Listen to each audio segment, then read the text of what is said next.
orang miskin sholat duha seumur hidup, ya kemiskinannya itu tidak berkurang, malah istiqomah ya.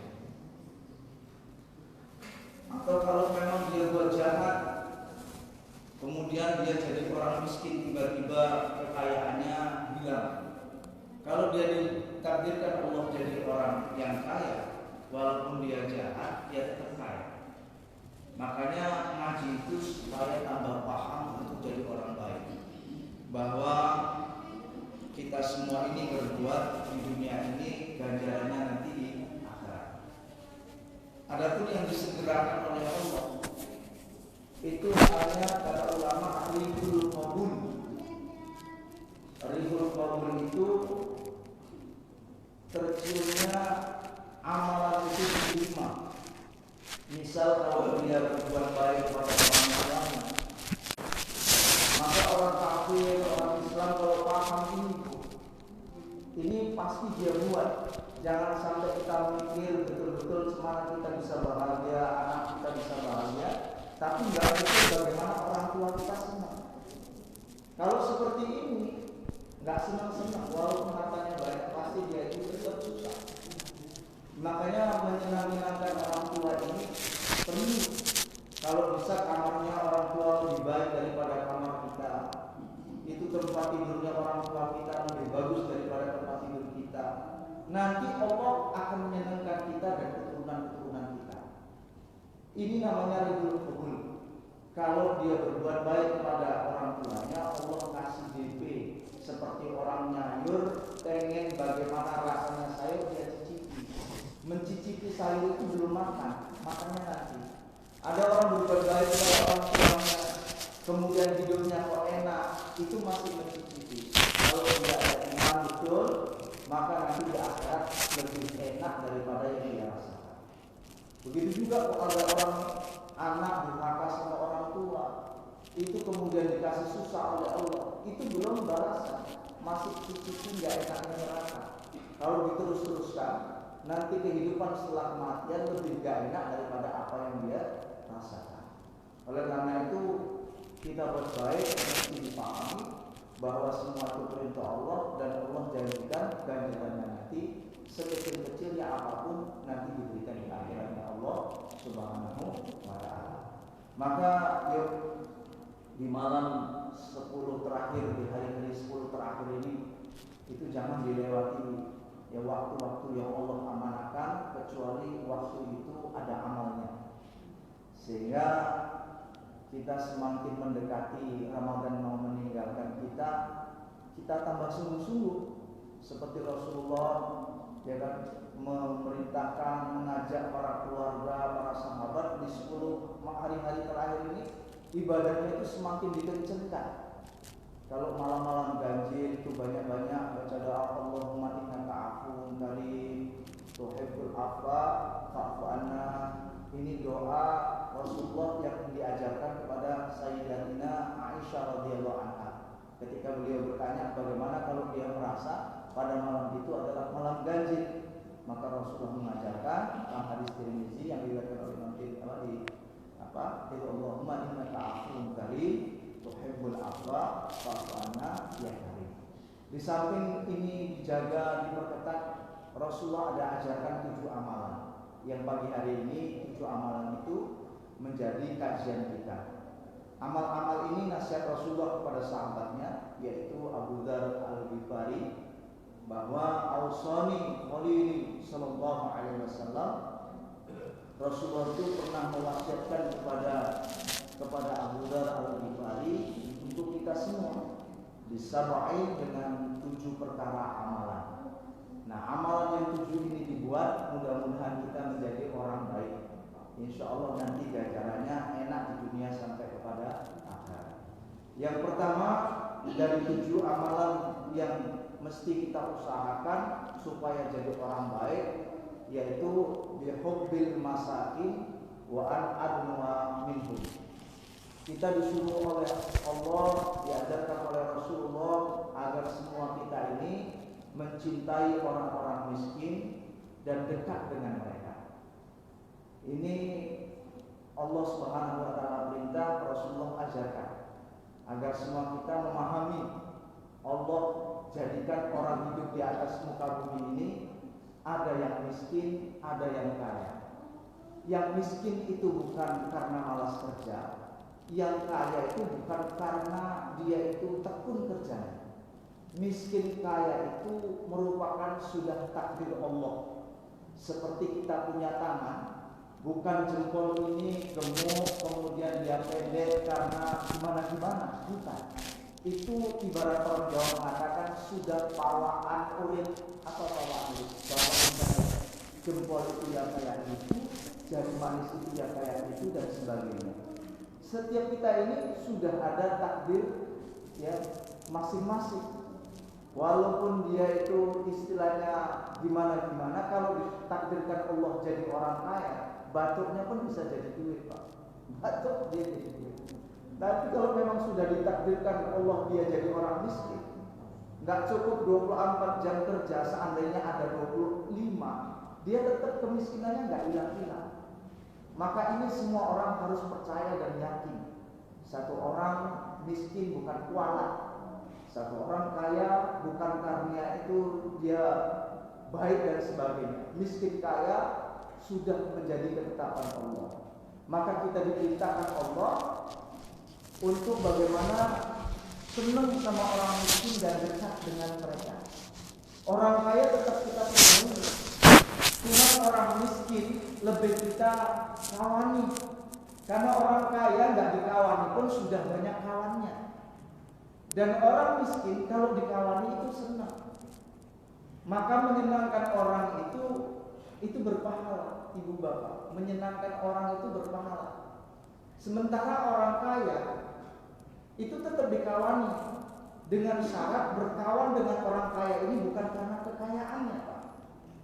Berkawan dengan orang kaya bukan karena hartanya atau kedudukannya. Siapapun kita yang berkawan dengan orang kaya karena perkara itu, kedudukan, harta dan sebagainya, zahaba thulutsa dini, hilang sepertiga daripada agama yang ada pada dirinya. Maka kalau mau kawan sama orang kaya, kawan saja, itu perintah Allah. Tetapi kawan dengan orang kaya dengan berpangkat bukan karena pangkat dan kedudukannya supaya kita kecipratan, tetapi ya karena Allah betul.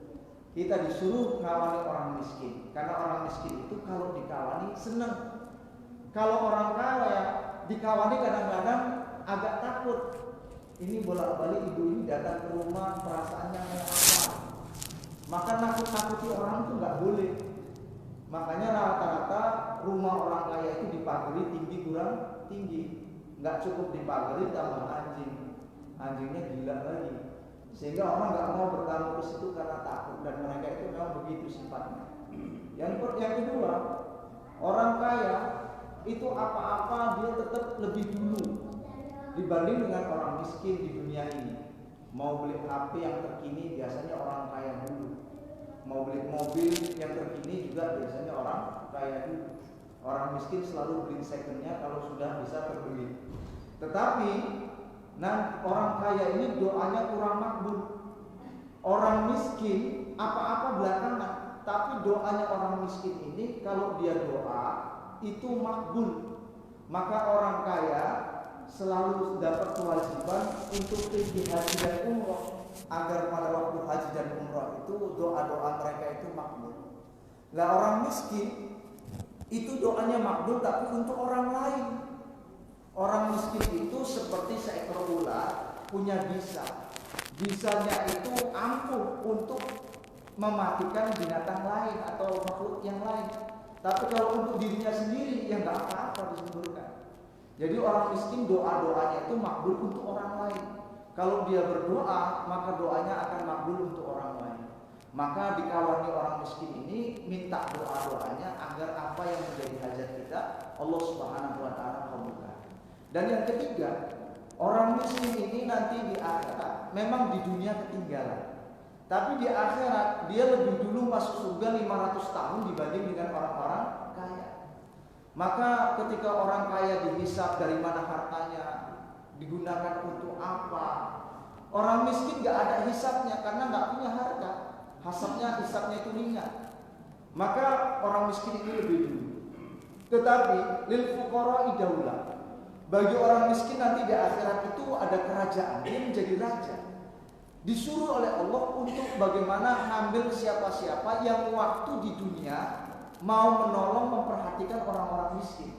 Maka orang-orang itu diajak untuk masuk surganya Allah Subhanahu wa ta'ala. Maka bahagialah jadi orang kaya di dunia enak. Kalau waktu di dunia waktu enaknya nggak lupa sama orang miskin, nanti di akhirat pun masuk surga dulu bersama dengan orang-orang yang dia tolong waktu di dunia. Makanya yuk, sewaktu kita hidup di dunia ini, jangan gara-gara status kemudian orang lain kita pandang dengan mata sebelah, tetapi semua orang kita gauli, terutama orang-orang yang miskin, agar doa-doa mereka ada bersama dengan kita. Ini pesan Rasulullah yang pertama. Yang kedua, Rasulullah membesarkan wa an anzura man huwa asfala wa la anzura ila man huwa fawqa. Jadi kita disuruh oleh Rasulullah untuk melihat ke bawah dalam urusan perkara dunia, lihat ke bawah. Jangan melihat orang ke atas. Jadi ini penting karena hidup ini semua kita paham pengen semakin hari semakin enak, ya kan Bu? Pengen semakin hari semakin enak. Dan kalau kita pengen semakin hari hidup ini semakin enak, rahasianya cuma satu. La in syakartu la azidannakum. Kalau kau syukuri apa yang Allah datangkan ini, enak-enaknya nikmat itu akan ditambah terus sama Allah. Enaknya nikmat itu ditambah. Makanya jangan hidup ini memandang apa yang datang, tapi yuk kita belajar memandang yang mendatangkan hidup ini. Nanti kalau kita senangi dengan apa yang Allah datangkan, enak-enaknya hidup itu semakin hari semakin ditambah. Kayak kita punya anak, kita pergi ke pajak, pulang bawa makanan. Anak dikasih makanan yang kita berikan ini kok senang, enak kali ini makanan lezat kali. Senangnya dia menerima makanan oleh-oleh dari kita, itu kita yang ngasih senang. Dan insya Allah nanti yang akan datang kita pergi nggak lupa ngasih untuk beli untuk si anak. Begitu nikmat Allah ini. Yang dikasih sekarang ini sudah banyak, tapi ingat yang belum diberikan Allah lebih banyak daripada yang sudah kita terima. Maka mesti kita syukuri, kita senangi. Nanti itu nikmat hidup akan semakin hari semakin ditambah. Dan ada dua cara kata ulama untuk bagaimana diri kita ini menjadi orang bersyukur. Yang pertama itu nikmat bagaimana kita bisa menjadi orang syukur. Yang pertama nikmat itu dicerita-ceritakan. Hidup ini ada enaknya, ada enggak enaknya. Maka dalam hidup ini ceritakan yang enak-enak. Wa amma bi ni'mati rabbika fahadits. Apa-apa dari nikmat Allah ini diceritakan. Yang enggak enak-enak enggak usah. Nanti insya Allah hidup semakin hari semakin enak, semakin hari semakin enak, semakin hari semakin enak. Ceritakan yang enak-enak, jangan diceritakan yang enggak enak-enak. Nanti insya Allah semakin hari semakin mudah kita untuk bersyukuri daripada nikmat Allah.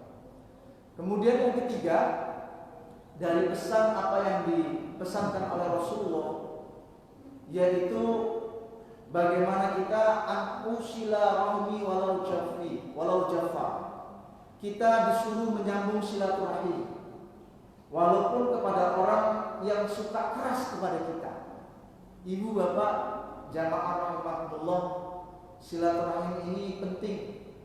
Perintah Allah, sunnahnya baginda Rasulullah Shallallahu Alaihi Wasallam. Di masa-masa kita diuji dengan wabah yang Allah datangkan, kita juga harus tetap waspada, tetapi jangan sampai putus silaturahim.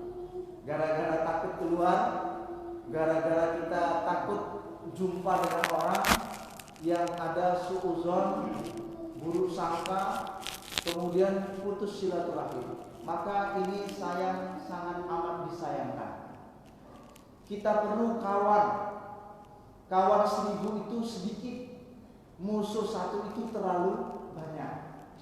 Karena kalau kita mengandalkan doa anak orang sekarang paling 2-3 orang. Kalau ada yang 11-10 sekarang ini sudah jarang. rata-rata sedikit. Yang sedikit itu pun jarang ada yang menjaga daripada amal agama. Sehingga kalau mengharapkan yang sedikit ini, kita khawatir lupa dengan doa-doa untuk mendoakan kita. Tapi kalau kita perbanyak kawan, itu amat mudah. Bagaimana kawan semakin hari semakin bertambah, sehingga banyak yang mendoakan kita. Kalau kita mati, orang mati itu kalau kita balik seperti orang tenggelam. Maka orang yang tenggelam ini minta tolong, menunggu doa-doa daripada anaknya, menunggu doa dari saudaranya, dan menunggu daripada kawan-kawannya. Maka kalau ada kawannya, anaknya yang mendoakan, itu lebih berharga nilainya daripada dunia beserta isi-isinya. Maka diperbanyak kawan, jangan sampai putus. Karena ini satu di antara 3 perkara yang Rasulullah ajarkan untuk bagaimana kita nanti dihisab dengan mudah, kemudian dimasukkan Allah ke dalam surga, yaitu menyambung silaturahmi kepada orang yang keras atau yang suka memutuskan hubungan silaturahim. Maka ini diteruskan apalagi bulan puasa. Tentu banyak salah dan khilaf kita nanti di akhir Ramadan ini, di 1 Syawal, jangan ada di antara kita yang tidak menyambung silaturahim. Kita bersihkan, kita bagusi hubungan kepada Allah, dan jangan pula kita memperbaiki hubungan kita kepada sesama manusia. Itu pesan Rasulullah kepada Abu Dzar dan kepada kita yang ketiga. Kemudian yang keempat, Rasulullah memesankan kepada kita wa an aktsura, suruh memperbanyak min la haula wala quwwata illa billah. Kita disuruh memperbanyak ucapan la haula wala quwwata illa billah. Ini termasuk zikir. Zikir itu tanaman. Kalau ibu nanam, tanaman itu ada 2 macam, Pak. Ada tanaman jangka pendek, ada tanaman jangka panjang. Jangka pendek yang mungkin 1 bulan, 2 bulan, 3 bulan itu berbuah. Ada jangka panjang yang mungkin sampai 3-4 tahun kayak durian, mangga dan sebagainya. Jadi kalau kita punya tanaman seperti itu modelnya. Zikir la haula wala quwata ini juga tanaman. Rasulullah mengajarkan kalau ini dibaca setelah asar, ketika belum maghrib datang, matahari sudah pendek, maka urusan doa-doa kita itu nanti diijabahi oleh Allah. Dibaca 100 kali. 100 kali dibaca selepas asar, matahari sudah pendek, doa-doa kita itu insya Allah akan Allah ijabahi. Terutama dengan urusan yang susah kali dengan perkara dunia.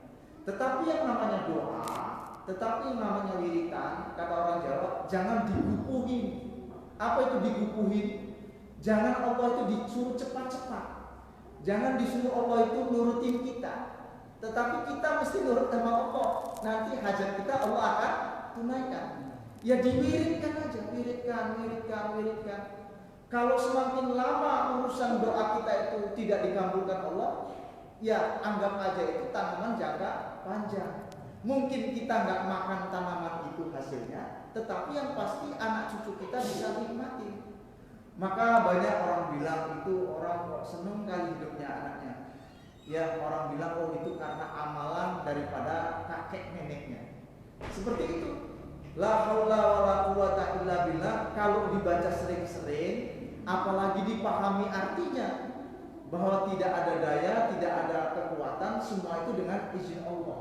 Tidak ada daya kita itu untuk menjauhi maksiat kecuali dengan izin Allah. Tidak ada kekuatan untuk menjalankan ketaatan kecuali dengan izin Allah. Kalau ini dipahami, orang yang pertama sifatnya nggak akan gampang marah, karena dia paham dia itu makhluk nggak bisa apa-apa. Kalau seandainya ibu nasihati anak, tapi anak nggak menghiraukan, ya nggak marah. Kenapa? Ya karena kita ini nggak ada daya, nggak ada upaya untuk bisa menjadikan apa menjadi apa yang kita mau. Ada ustadz nasihati jamaahnya, kok jamaahnya itu yang nggak dengarkan, bahkan ada yang tidur. Ya ustadznya juga nggak boleh marah, kan begitu. Karena memang kita nggak ada daya, nggak ada upaya, semuanya itu izinnya Allah. Maka kalau orangnya seperti ini, paham bahwa manusia itu nggak bisa apa-apa, Dia kalau pengen apa-apa itu mengajak yang bisa. Siapa yang bisa? Yang bisa Allah. Karena sifat manusia ini sifat memang aslinya manusia itu nggak bisa apa-apa. Ini mesti dipahami. Kalau manusia itu bisa, bisanya itu nampak-nampaknya saja, itu ujian. Tetap dia nggak bisa. Kalau manusia ini bisa, maka seorang guru yang pandai meminterkan anak orang lain pasti bisa lebih pandai meminterkan anaknya sendiri. Kenyataannya banyak anak guru itu nggak pandai, Pak. Yang bodoh juga banyak. Kalau memang kita ini bisa, satu orang tukang rumah itu bisa membuat rumah orang lain cantik, pasti bisa membuat rumahnya sendiri lebih cantik. Tapi kenyataannya rumah tukang hari ini banyak lebih jelek daripada rumah orang lain. Itu menunjukkan manusia nggak bisa. Oleh karena itu semakin memahami kalimat ini, hidupnya semakin senang. Kenapa? Karena dia punya kunci. Kuncinya apa? Ana jadi sunma'anan dzakarani. Kata Allah, saya ngawani orang yang nyambung ingat samaku. Kalau pengen bisa apa-apa, bisa minum, bisa makan, mau dikawani Allah, ya ingat Allah. Bismillahirrahmanirrahim. Itu termasuk kita ingat. Kalau ingat waktu minum dikawani Allah, ada kuman, ada wabah di minuman itu Allah jaga. Ini kadang-kadang kita perkara yang penting. Mau nasihati anak, kita sendiri lupa baca bismillah. Padahal nasihat itu memang perkara yang penting. Seharusnya kita butuh Allah supaya nasihat itu masuk kepada anak. Sehingga anak itu kalau dinasihati dimulai dengan bismillah, nasihat itu bersama dengan kekuatan yang memiliki kekuatannya itu Allah. Ada istri payah dibilangi, ya dinasihati Pak, baca bismillah.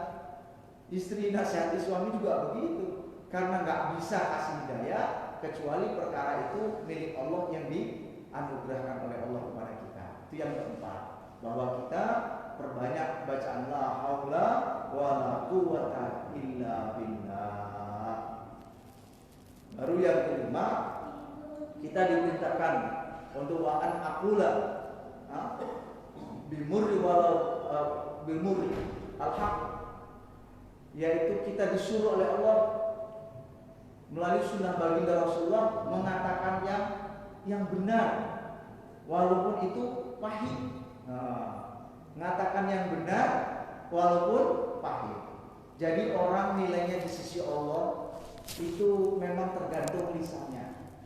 Banyak orang dinilai baik karena lisannya, banyak orang dinilai buruk karena lisannya. Yang lalu sudah kita singgung bahwa menjaga lisan ini penting, ya. Menjaga lisan itu penting, bahwa apa yang keluar itu mesti dipikirkan sebelum diucapkan. Karena orang bijak itu sudah sering kita ulang, seperti orang nembak itu dikeker dulu, baru di latutnya dijepretkan. Mudah-mudahan tepat sasaran. Jangan sampai dijepretkan dulu baru dikeker. Ini orang bodoh. Jangan sampai diomongkan baru dipikir kok diomongkan. Maka menjaga lisan ini sangat amat penting. Katakan sesuatu itu benar walaupun pahit rasanya. Ini kita angen-angen. Pahit orang benar, orang jujur sekarang ini di akhir-akhir zaman ini sudah mahal. Yang banyak itu kita sendiri ngomong satu hari menghindarkan dari perkataan yang dusta itu payah. Rata-rata kita punya kader suka berbohong. Tinggal sedikit banyaknya tergantung anugerah Allah, kemudian latihan kita cemana. Bagaimana kita bisa mengatakan benar walaupun pahit. Tetapi boleh kita berbohong dalam perkara-perkara tertentu, seperti bagaimana menyenangkan hati istri ataupun suami. Maka berbohong dalam perkara ini Allah Subhanahu wa taala membolehkan. Tapi selebihnya kita mesti mengatakan sesuatu perkara itu dengan benar walaupun sangat amat pahit. Kemudian yang keenam, sedikit nasihat kita dipercepat, bahwa kita wala ta'khud, kita nggak boleh takut billahi lawmatal la'in. Kita dalam berdakwah menyuarakan kebenaran, jangan takut daripada cemooh orang, kritikan-kritikan orang. Sebab ya kalau kita ini hidup di zaman sekarang beginilah adanya. Berbuat baik salah, berbuat buruk salah. Yang jelas terus berbuat. Kalau kita nunggu omongan orang lain, sampai kapanpun kita nggak pernah berbuat. Teruskan perbuatan baik kita, kritik didengarkan, dipertimbangkan, tapi jangan sampai masuk hati sehingga kita putus asa untuk tidak buat lagi. Dan yang terakhir nasihat Rasulullah yang ketujuh, wala tas'alan nasa syai'a. Jangan kalian minta sesuatu kepada manusia. Mintalah kepada Allah, berharaplah kepada Allah. Karena manusia ini makhluk, dia tidak bisa memberi manfaat, dia tidak bisa memberi mudarat. Nah, kalau kita minta kepada manusia, kita ini akan menyesal, kita ini akan kecewa. Termasuk minta dihargai oleh istri, termasuk kita minta dihargai oleh anak. Minta dihargai oleh manusia itu namanya tomak, dan Allah Subhanahu wa taala tidak suka orang tomak. Kita disuruh berharap hanya kepada Allah. Anak istri adalah makhluk, jangan kita minta dihargai oleh mereka. Kita berbuat baik kepada mereka, itu adalah perintah Allah. Nanti biar Allah Subhanahu wa taala yang membalas. Kalau anak istri kita nggak bisa balas perbuatan baik kita, cukup Allah lah kita tempat berharap agar perbuatan-perbuatan baik kita dibalas dengan kebaikan oleh Allah Subhanahu wa taala. Inilah 7 perkara kaji kita di pagi hari ini. Mudah-mudahan kita mendapat pemahaman sehingga semakin hari hidup dijalani, semakin kita itu bisa benar, dan semakin benar semakin diri kita bahagia hidup di dunia sampai kepada akhirat. Akhirnya pesan saya di malam terakhir-terakhir ini, jangan sampailah kita istilahnya terlena dengan suasana dan keadaan. Nanti di malam terakhir ada namanya Lailatul Jaizah, yaitu malam penganugerahan hadiah dari Allah, ijazah, yaitu Lailatul Mustaqbalud Du'a, yaitu malam di mana kalau kita berdoa, doa kita akan dikabulkan, yaitu malam Idul Fitri. Kita banyak-banyak berdoa kepada Allah, mudah-mudahan doa kita semua diistijabahi. Semoga yang hadir semua kita diberi kepahaman oleh Allah. Kepada ibu dan bapak atas salah penyampaian dan yang mohon maaf kepada Allah saya mohon ampun. Sebelum diakhiri mungkin ada 1-2 pertanyaan yang mau ditanyakan, silakan. Nanti kalau kita ya.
Standarisasi benar itu seperti standarisasi kita bilang satunya itu berapa, maka jawabnya 10 ke 100 seperti 1 kilo itu berapa, 10 orang.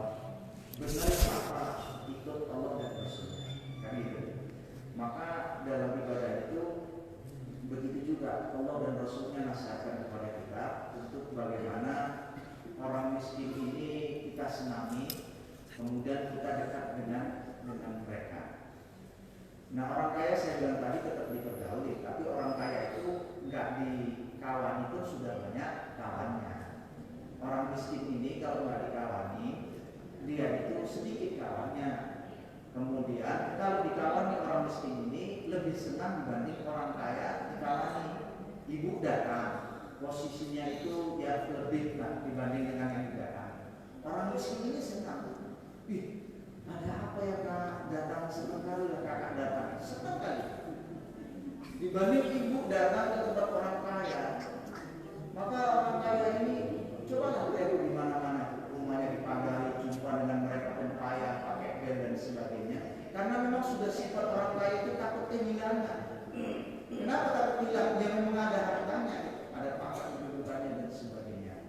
Maka kalau kita rasa gaul dengan orang kaya lebih bagus karena mereka lebih banyak punya kesempatan untuk beribadah, ini ya belum tentu.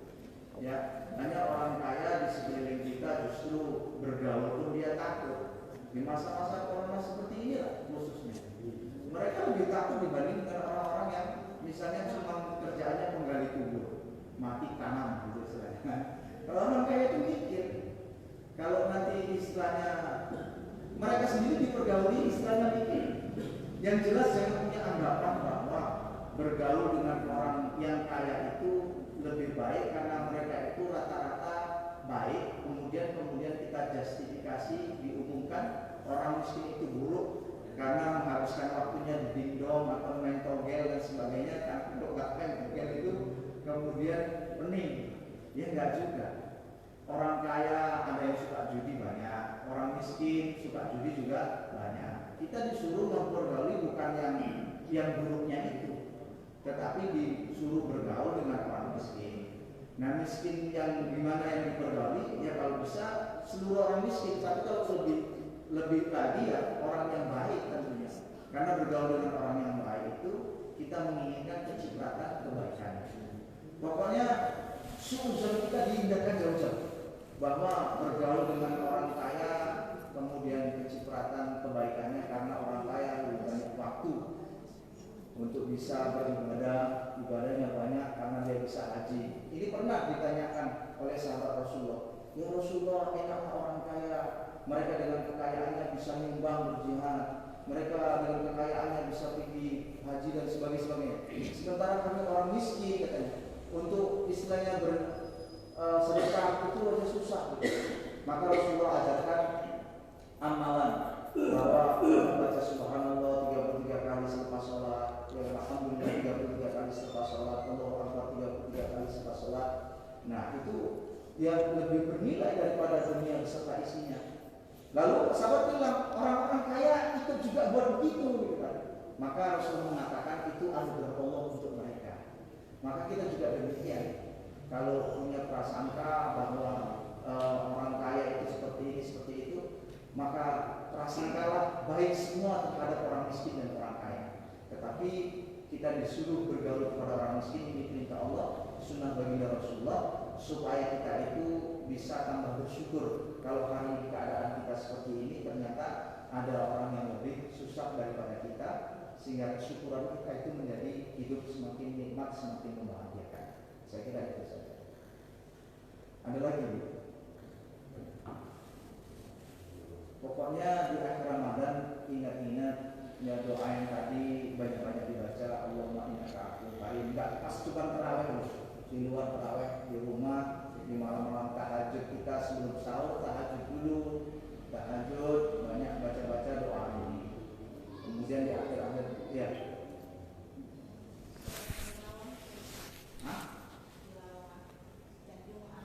Sujud tilawah, sujud ya pada surat sajadah.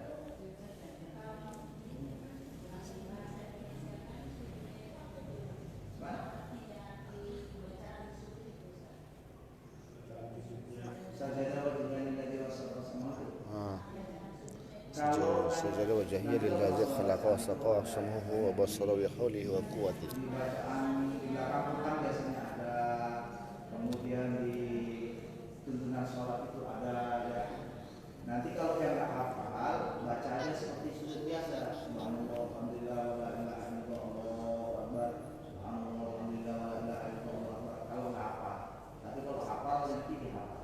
Saja kalau jadi dosa sama Allah selalu dan sebagainya sampai akhir. Itu bukan pakai bahasa Arab atau bahasa Indonesia. Bahasa Arab. Kalau nggak hafal, nanti ada di balik Quran itu sujud tilawah, ya kan? Waktu di ayat alladzina idza dzukira sujada sabbahu bihamdi rabbihim wa yastaghfirun sujud tilawah. Maka kalau nggak hafal baca subhanallah walhamdulillah wa la ilaha illallah akbar. Tapi kalau nggak hafal baca sujudnya saja lewat diri jadi sama-sama. Kalau nggak hafal saya kasih tahu di belakang Al-Quran ada biasanya Quran. Kalau nggak ada itu benar sholat. Kalau nggak salah kan gitu. Kalau nggak ada juga searching di Google pasti ada. bacaan sujud sajadah, sujud tilawah pada surat sajadah. Suratnya namanya surat sajadah. Alif lam tanzil. Itu sujudnya sujud tilawah pada surat sajadah. Ada di dalam. Ya, memang temanya. Boleh. Misalnya ruh itu kan dipisahkan sekaligus, ya.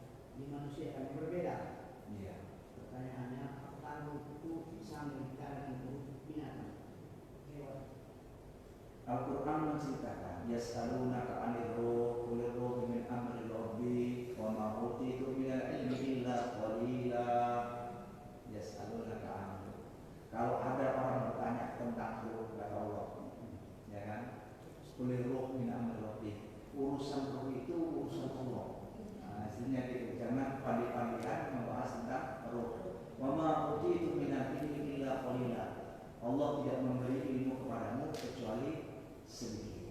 Maka urusan ini adalah urusan Allah. Apakah ruh binatang dengan ruh manusia itu sama? Wallahu a'lam. Nah, itu kalau saya jawab wallahu a'lam. Ada yang lain? Iya. Jadi misalnya ada orang yang membunuh diri, kan kemudian tapi itu ajal enggak? Betul. Ajal itu artinya waktu, ataupun ajal itu artinya masa. Jadi sudah sampai ajalnya, sudah sampai waktunya. Orang bunuh diri apa ajalnya? Iya. Cuma ada su'ul khotimah, ada husnul khotimah. Itu salah satu akhir yang jelek. Jangan ditiru, jangan dibuat. Yang baik. Ya, nanti kalau mau bertanya di sini belum terpikir, kirim melalui WA. Enggak. Kapan jumpa silakan tanya, nggak usah sungkan. Anggap saya kalau orang tua anaknya, kalau yang masih sebaya anggap kawan. Karena kita ini Ustaz namanya tetap kemana-mana nggak diundang. Ya saya hari ini dari pernah itu. Kita sama-sama baca Al-Fatihah. Ya, semakin lagi mudah-mudahan bukan sekedar mendengarkan, tapi semakin paham.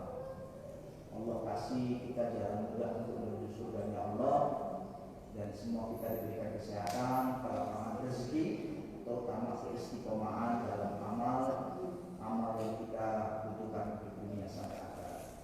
Alhamdulillah niat al-Fatihah. من الشيطان الرجيم بسم الله الرحمن الرحيم الحمد لله رب العالمين الرحمن الرحيم مالك يوم الدين إياك نعبد وإياك نستعين Bismillahirrahmanirrahim. Alhamdulillahirabbil alamin. Wassalatu wassalamu ala asyrofil anbiya'i wal mursalin wa ala alihi wa ashabihi rasulillahi ajma'in.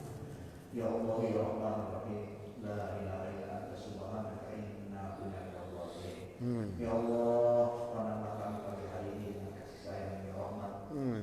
Banyak nikmat yang telah Engkau bagi dalam kehidupan kami, ya Allah. Kalau belum pandai kami mensyukuri nikmat-Mu, ya Allah, ampuni dosa-dosa kami, ya Allah. Ampuni dosa kami di masa lalu dan di masa sekarang, ya Allah. Yang kecil, yang sengaja ataupun tidak kami sengaja, yang nampak ataupun yang tidak nampak. Ya Allah, jadikanlah pertemuan kami, ya Allah, pertemuan yang membuat kami paham, buat yang bicara ataupun yang mendengar, semakin terang dalam menuju ridho-Mu, ya Arhamar Rahimin. Ya Allah, ampuni juga dosa ibu dan bapak kami, ya Allah. Ibu kami yang masih hidup, bagi hidayah kepada mereka, ya Rahman, bagi kesehatan mereka, ya Rahim, bagi keistiqomahan dalam ibadah untuk mereka, ya Rabbal Alamin. Yang telah Engkau panggil lapangan kuburnya, ya Allah, tempatkan dia di taman-taman surga, ya Rahman. Ampuni seluruh kesalahannya, ya Rabbal Alamin. Ya Allah, ampuni dosa pasangan hidup kami, ya Allah. Ampuni mereka, ya Rahman. Ampuni mereka, ya Rahim. Jadikan pasangan hidup kami, ya Allah, pasangan hidup yang membahagiakan dunia sampai kepada akhirat. Ya Allah, buat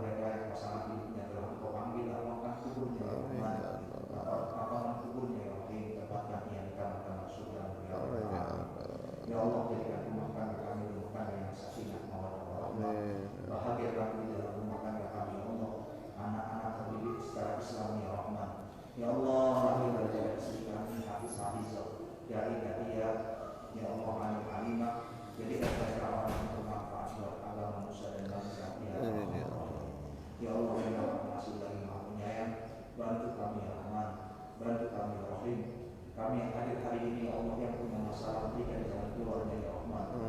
Kami yang hari ini hadir ya Allah sempit rezekinya Engkau lapangkan ya Rahman. Kami hari ini ya Allah yang punya banyak hutang Engkau mudahkan kami ya Allah. Ya Allah kami hari ini ya Allah yang belum kunjung ke Mekah Madinah untuk umrah ataupun haji. Ya Allah mudahkan kami untuk mengunjungi ya Rahman. Yang sudah mengunjunginya mudahkan kami untuk kembali mengunjunginya ya Rahman. Ya Allah tolong kami ya Allah hari ini ya Allah menguji umat manusia di belahan dunia ya Rahman. Ya Allah hindarkanlah kami, keluarga kami, bangsa kami dan orang-orang Islam di mana saja berada ya Allah dari wabah penyakit ini ya Rahman. Rabbana zalamna anfusana wa illam taghfir lana wa tarhamna lanakunanna minal khasirin. Allahumma innaka 'afuwwun karim tuhibbul 'afwa fa'fu 'anna. Rabbana atina fid dunya hasanah wa fil akhirati hasanah wa qina adzabannar. Sallallahu alaihi wasallam Muhammadin nabiyil ummi wa ala alihi wasallam. Alhamdulillahi rabbil alamin. Allahumma shalli ala sayyidina wa nabiyyina Muhammadin wa syafi'ina wa qulna wa maulana Muhammad. Allahumma